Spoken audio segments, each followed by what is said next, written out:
महाभारत की कहानी तो हम सभी जानते हैं। महाभारत में बहुत सारे ऐसे रहस्य हैं जिन्हें हम समझ नहीं पाते हैं क्योंकि हम साधारण इंसान हैं। ईश्वर के लीला तो स्वयं देवता भी नहीं समझ पाते। एक ऐसे ही रहस्य की हम आज बात करेंगे। अर्जुन के वीर पुत्र अभिमन्यु की मृत्यु की। अभिमन्यु ने महाभारत में बहुत बहादुरी से युद्ध किया था, लेकिन अंत में कौरवों ने उसे चक्रव्यूह में फंसाकर निर्ममता से उसकी हत्या कर दी। यहाँ पर प्रश्न यह उठता है, श्री कृष्ण तो पहले से ही सब कुछ जानते थे, तो उन्होंने अभिमन्यु को क्यों नहीं बचाया, जबकि वे अर्जुन को युद्ध में बार बार बचा रहे थे। ऐसी ही ज्ञान भरी कहानियाँ सुनने के लिए हमारे चैनल को जरूर सब्सक्राइब करें और वीडियो को लाइक करें। बात उस समय की है जब पृथ्वी पर अधर्म लगातार बढ़ रहा था और धर्म की स्थापना के लिए देवता योजना बना रहे थे। तब भगवान विष्णु ने धर्म की रक्षा के लिए कृष्ण के रूप में जन्म लेने का निश्चय किया। तब ब्रह्मा जी ने सभी देवताओं को यह आदेश दिया कि पृथ्वी पर धर्म की रक्षा के लिए वह भी जन्म ले और श्री कृष्ण की उसमें सहायता करे। उसके लिए देवताओं को या तो अपने अंश पृथ्वी पर भेजने होंगे या अपने पुत्रों को पृथ्वी पर भेजना होगा। सभी देवता अपने अंश या अपने पुत्रों को पृथ्वी पर भेजने के लिए सहमत हो जाते हैं। लेकिन यह बात जब चंद्रदेव को पता चलती है कि उनके पुत्र वर्चा को भी पृथ्वी पर भेजने का आदेश मिला है, चंद्रदेव इसका विरोध करने लग जाते हैं, क्योंकि वह अपने पुत्र वर्चा से बहुत प्रेम करते थे और उससे दूरी सह नहीं सकते थे। लेकिन सभी देवता उन्हें समझाते हैं कि यह आदेश परमपिता ब्रह्मा का है और हमें उनका यह आदेश मानना ही होगा। उसके बाद चंद्रदेव मान जाते हैं, लेकिन अपनी एक शर्त रखते हैं। शर्त यह थी कि वर्चा ज्यादा समय तक पृथ्वी पर नहीं रहेगा और वह पांडवों की ओर से युद्ध में हिस्सा लेगा। वह पूरा दिन बहादुर से लड़ता हुआ सायंकाल को वीरगति को प्राप्त होगा और मेरे पास स्वर्ग लोक में आ जाएगा। देवता चंद्रदेव की इस शर्त को मान लेते हैं।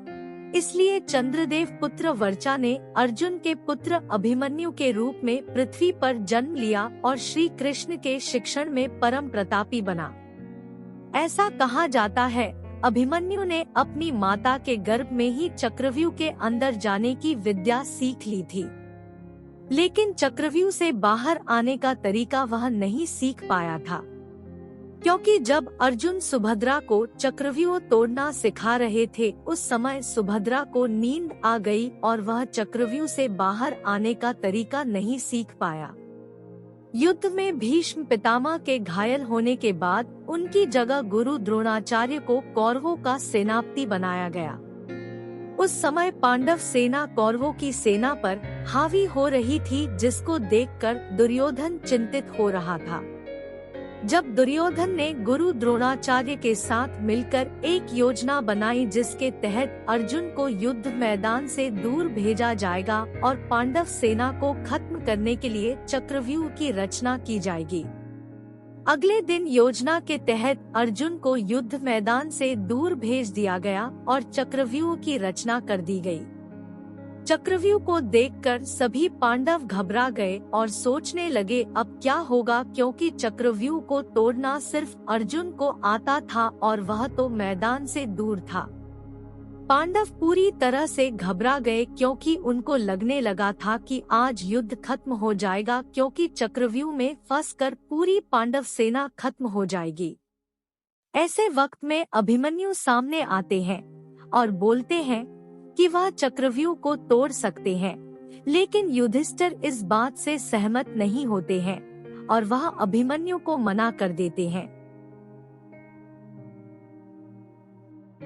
लेकिन अभिमन्यु अपनी जिद पर अड़ा रहता है और अंत में युधिष्ठिर को अपनी हार माननी पड़ती है और अभिमन्यु को चक्रव्यूह में भेजना पड़ता है।